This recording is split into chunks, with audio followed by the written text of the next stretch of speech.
새벽에 눈을 떴는데 머리 위에서 바스락거리는 소리가 납니다. 손을 올려보니 쥐가 가발 속 밀가루를 파먹고 달아났던 시대가 있었죠. 화려한 궁전, 눈부신 샹들리에 아래에서도 악취와 벌레는 사라지지 않았습니다.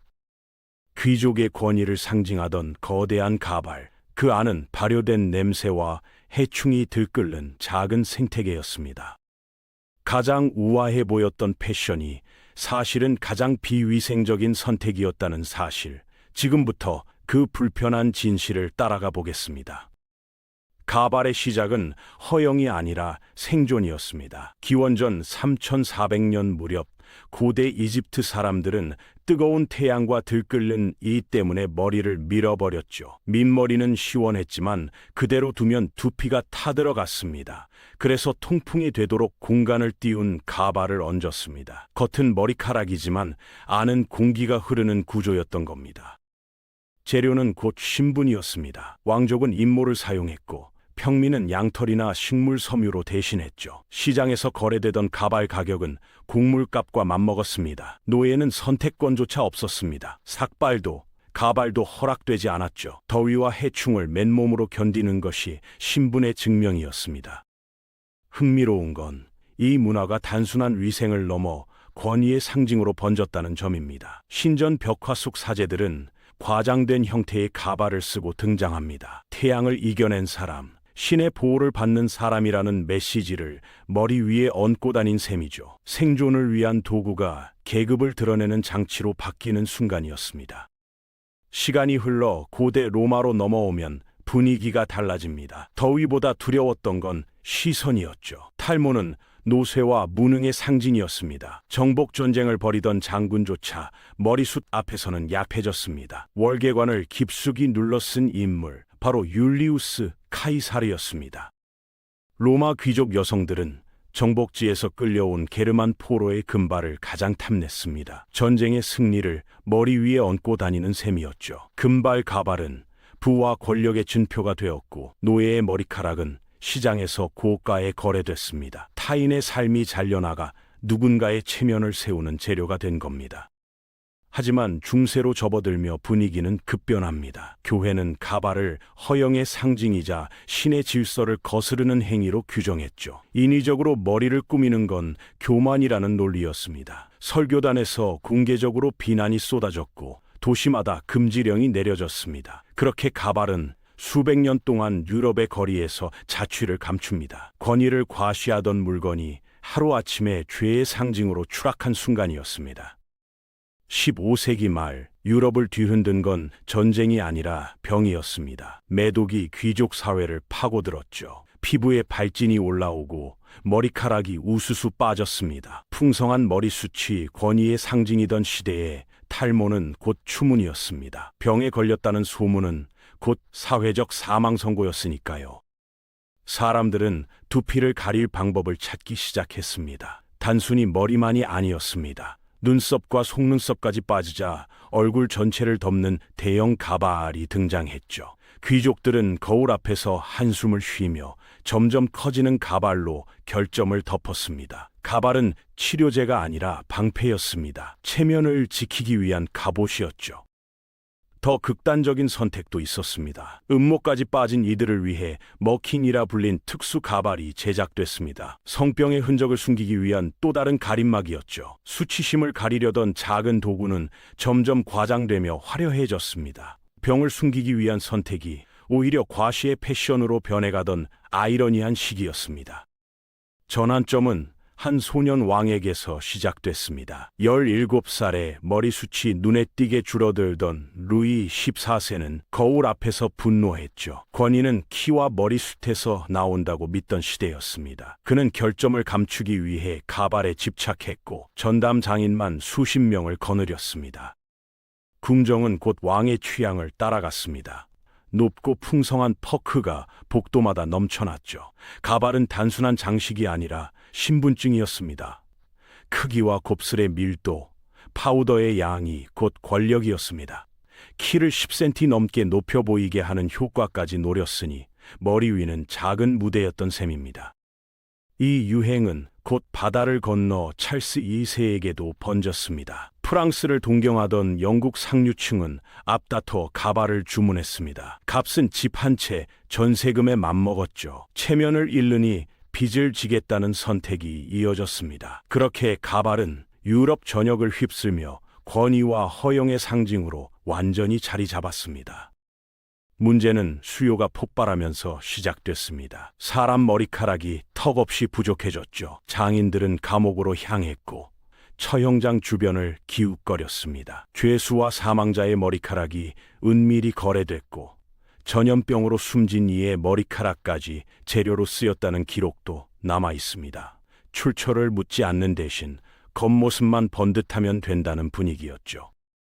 값이 워낙 비싸다 보니 범죄도 따라붙었습니다. 런던 거리에는 가발만 노리는 절도단이 활개를 쳤습니다. 귀족 곁을 스치듯 지나가며 순식간에 벗겨 달아나는 수법이 유행했죠. 심지어 아이를 이용해 낚아채는 일도 벌어졌습니다. 머리 위 권위가 한순간에 바닥으로 떨어지는 굴욕이었습니다. 이때 등장한 표현이 빅 위그였습니다. 큰 가발을 쓴 사람이 곧 높은 사람이라는 뜻이었죠. 영어에서 권력자를 부르는 말로 굳어졌습니다. 가발은 더 이상 장식이 아니었습니다. 돈과 권력, 위선이 뒤엉킨 상징이 되었고 그 무게만큼 사회의 균열도 깊어져 갔습니다. 가발 열풍은 군대까지 번졌습니다. 특히 영국 해군 장교들에게 가발은 계급장이었죠. 전투 중에도 벗지 못했습니다. 다만 거대한 궁정식 대신 뒤로 짧게 따은 라밀리 형태로 줄였을 뿐입니다. 머리 위 장식이 곧 권위였으니까요. 문제는 색이었습니다. 새하얀 가발이 고급의 상징이 되면서 장교들은 밀가루 파우더를 쏟아부었습니다. 갑판 아래 숙소에는 늘 고소한 냄새가 맴돌았죠. 밤이 되면 배 안의 쥐들이 그 냄새를 따라 몰려들었습니다. 잠든 사이 가발 속으로 파고들어 밀가루를 파먹고 달아나는 일이 반복됐습니다. 하급 병사들은 가발을 살 돈조차 없었습니다. 대신 자기 머리에 밀가루를 직접 뿌렸죠. 결과는 같았습니다. 쥐의 표적이 되는 겁니다. 전쟁터에서는 적과 싸우고 밤에는 머리 위를 지키려 쥐와 싸워야 했습니다. 체면을 지키려던 선택이 또 다른 전장을 만든 셈이었습니다. 18세기에 들어서자 여성들의 가발은 또 다른 극단으로 치달았습니다. 특히 프랑스 상류층 사이에서 유행한 푸 스타일은 머리 위에 작은 건축물을 세우는 수준이었죠. 철사와 지프로 뼈대를 만들고 그 위에 머리카락을 덮었습니다. 장식은 꽃과 과일을 넘어 군함 모형과 정원 풍경까지 올라갔습니다.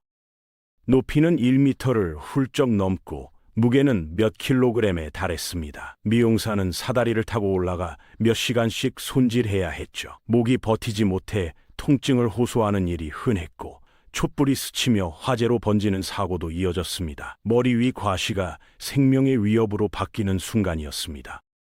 마차에 오르려다 가발이 지붕에 걸려 곤란을 겪는 일도 잦았습니다. 극장에서는 뒷사람이 무대를 보지 못해 실랑이가 벌어졌죠. 그럼에도 쉽게 포기하지 않았습니다. 남의 시선을 사로잡는 순간 불편함은 감수할 만한 대가라고 믿었기 때문입니다. 허영은 점점 더 높은 탑을 쌓아 올리고 있었습니다. 문제는 겉모습이 아니라 안쪽이었습니다. 한번 세팅한 가발은 몇 주, 길게는 몇 달씩 그대로 유지됐습니다. 땀과 피지가 스며들고 그 위에 뿌린 밀가루가 체온에 데워지며 천천히 발효됐죠. 달콤하면서도 시큼한 냄새가 머리 위에서 올라왔습니다. 형태를 잡기 위해 바르던 포마드는 돼지 비계와 소 골수로 만들었습니다. 기름진 냄새는 이와 빈대를 끌어들였고 가발 속은 작은 서식지가 됐습니다. 해충을 잡겠다며 내부에 덫을 설치했다는 기록도 남아 있습니다. 머리 위에 또 하나의 생태계가 자라난 셈이었죠. 충격적인 사례도 전해집니다. 한 귀족 여성이 가발 속에서 생쥐가 둥지를 틀고 새끼를 낳은 걸 발견하고 쓰러졌다는 이야기입니다. 세탁은 사실상 불가능했기에 모래로 문지르거나 향료를 덧발라 냄새를 덮었습니다. 문제를 해결하는 대신 덮어두는 방식, 그 악순환이 계속됐습니다.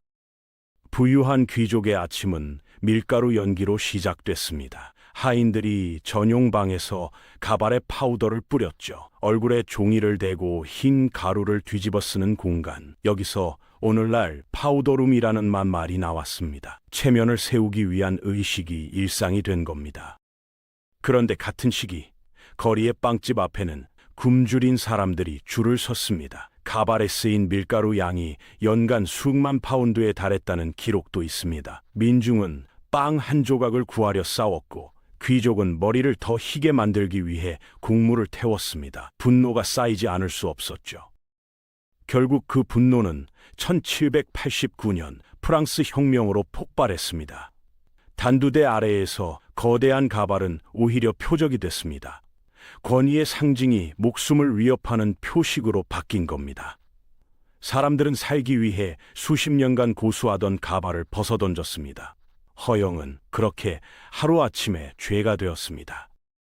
전쟁 자금이 필요했던 영국은 또 다른 선택을 합니다. 가발에 뿌리는 파우더에 세금을 매긴 겁니다. 흰 가루를 유지하려면 매년 돈을 내야 했죠. 부담을 느낀 중산층은 하나둘 가발을 벗었습니다. 거리의 풍경이 조금씩 달라지기 시작했습니다.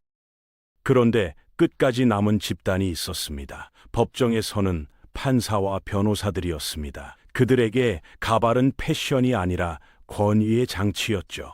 개인의 얼굴을 가리고 감정을 숨긴 채 오직 법의 이름으로 말한다는 상징이었습니다.